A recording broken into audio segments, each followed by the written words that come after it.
Welcome to the Coherent Leadership Podcast. I'm your host, Jemima House. 3 things about this episode. First, why the most capable people in your organisation are the ones most at risk and why they're least likely to tell you. Second, why this is a structural problem, not a personal one, and why resilience training and better boundaries will never fix it. Thirdly, one question that will change how you view your leadership structure today. So let's begin with what is happening to your most capable people. So you're all inside a structure that relies on these most capable people, maybe you're one of them, completely relies on them, but the structure itself refuses to recognise what's actually being done. This is something that I have been sitting with for a while now and just wondering, how am I going to articulate this? And I think I figured it out. So I want to share with you today, because I reckon if you're listening to this podcast, there's a reasonable chance that this is going to land and feel quite close to home. Some of you regular listeners will remember an episode that I did a while back called The Invisible Signs Your Team is Struggling. It did really well, actually. It was about reading the signals that don't show up in surveys or performance reviews, etc. So really it was about reading people. It was about the things that you can sense before you can name them. That episode resonated with lots of you. And I've been thinking about why that's the case. I think it's really similar to this leadership structure problem that I've named, but more on that later. I think it's because the people drawn to that sort of conversation are already doing something that lots of leadership models just don't have a name for. They're paying attention to the humans in a way that the structure around them doesn't reward. And today, I want to go one level deeper into that. So I want to start with something that might feel uncomfortably familiar. In nearly every organisation that I have knowledge of, that I've encountered, there are leaders, and more often they're not women. That's just true. Who are doing a sort of work that is almost unspoken.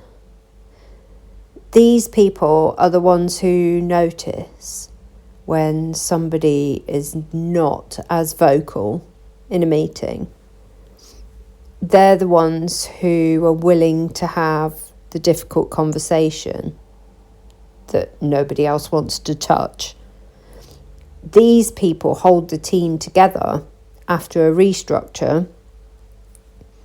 They translate the strategy into something that humans can actually act upon. And they absorb the friction to prevent others from having to.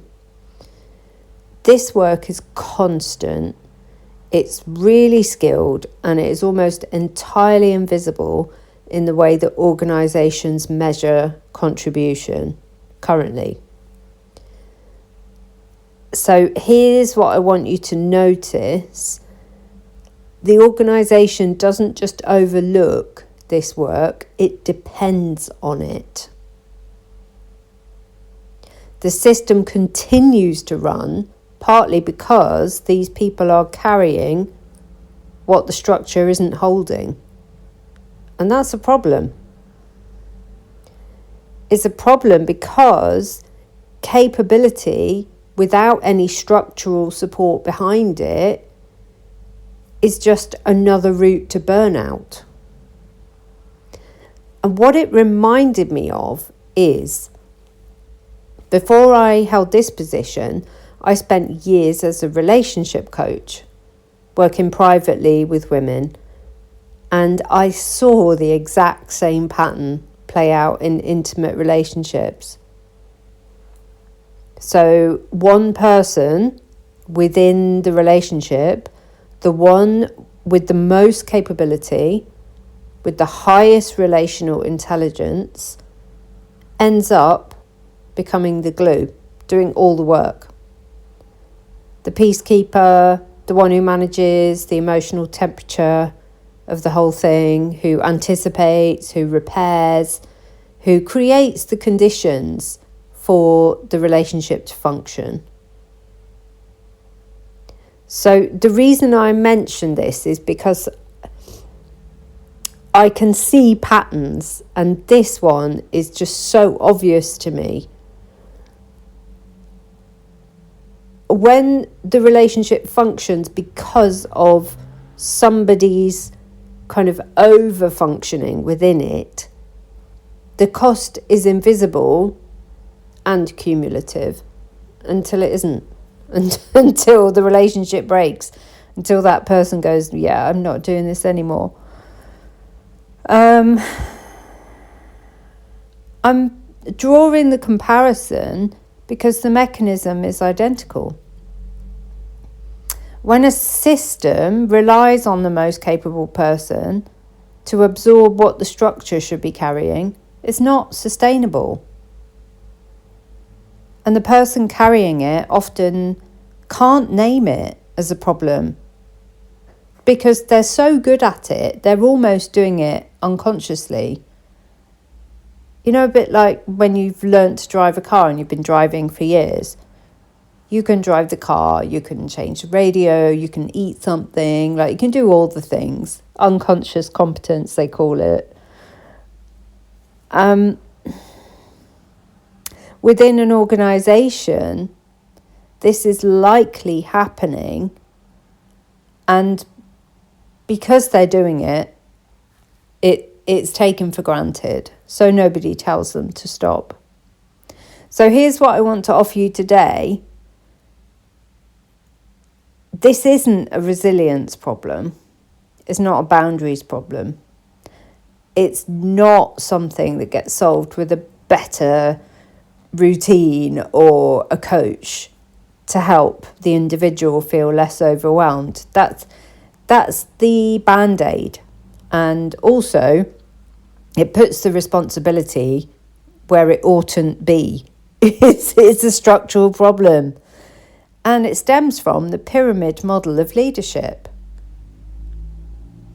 And this is the one that most organisations are still running on. Since the Industrial Revolution, 200 years more, this pyramid model is still going, and it was not ever designed to distribute this kind of load, because 200 years ago, it wasn't part of the conversation. It was designed to concentrate decision making at the top and filter everything else downward in order that capitalism could function. And what gets lost in that design is any mechanism for recognising or valuing or redistributing the relational work that keeps the whole thing functioning, but also that looks after the people, because the people are the company. You can't have a company without the people. So, what does a different model look like? So I'm not going to give you like a 5-step framework today, because this isn't a 5-step problem, and that's not what I'm doing here today.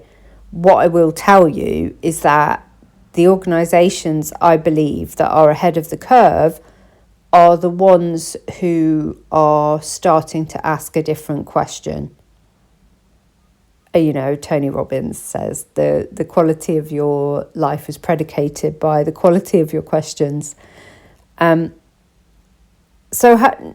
we're not asking how can we support our leaders in a better way.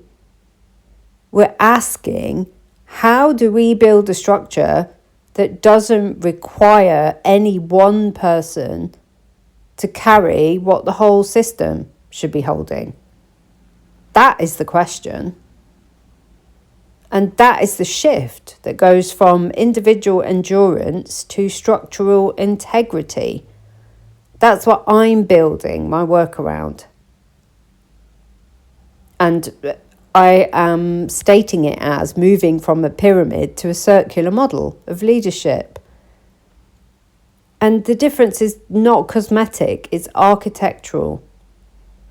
In a circular model, the relational work, the coherence, the culture, the capacity to hold complexity, these things are built into the structure. So they're not dependent on whether the right person happens to be in the right place at the right time. It is actually built in to the whole system. So if any of this feels really resonant to you today, I want to ask you one question to take away. Who in your organisation is currently carrying what the structure should be holding? And it might be you. If it's not you, who is? And what would it mean to the working day, to the teams, to the business itself, to be inside a system where that wasn't one person's invisible burden anymore? That's the conversation that I'm here to have. And if you want to go deeper, I'm going to put the link to my diagnostic tool in the show notes here. And you're very welcome to click on that and take it. It takes 2 minutes. And it will show you really clearly where the load is sitting in your leadership structure. Okay, I'm over time again. Brilliant. Thank you so much for listening, and I'll be back same time next week on Monday. See you then.